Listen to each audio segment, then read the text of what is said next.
அமெரிக்காவே ஆடிப்போச்சு. இஸ்ரோ செஞ்ச தரமான சம்பவம். 6100 கிலோ எடையை தூக்கிட்டு நம்ம பாகுபலி ராக்கெட் விண்வெளிக்கு போயிருக்கு. இது வெறும் ராக்கெட் இல்ல, இந்தியாவோட விஸ்வரூபம். ஸ்ரீஹரிகோட்டால இன்னைக்கு காலையில 8:54க்கு ஒரு அதிசயம் நடக்கணும். ஆனா 90 செகண்ட் லேட்டு. ஏன் தெரியுமா?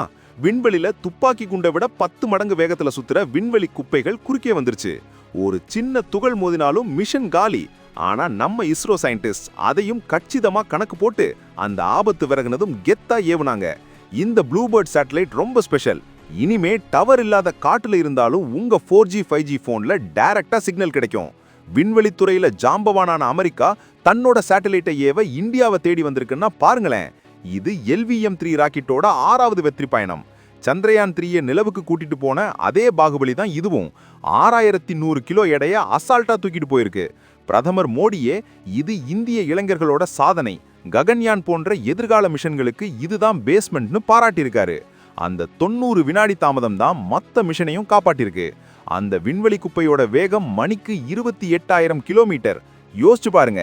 இனி உலகமே இந்தியாவோட விண்வெளி வணிகத்தை தான் அண்ணாந்து பார்க்கும். அடுத்ததா ககன்யான் மூலம் இந்தியர்களை விண்வெளிக்கு அனுப்ப நம்ம பாகுபலி ரெடி ஆயிட்டு இருக்கு. இஸ்ரோவோட இந்த அசாத்திய வளர்ச்சியை பத்தி நீங்க என்ன நினைக்கிறீங்க? பெருமையா இருந்தா கமெண்ட்ல சொல்லுங்க. இந்த வீடியோவை ஷேர் பண்ணி இந்தியாவோட பெருமையை உலகத்துக்கு சொல்லுங்க. மறக்காம சப்ஸ்கிரைப் பண்ணுங்க.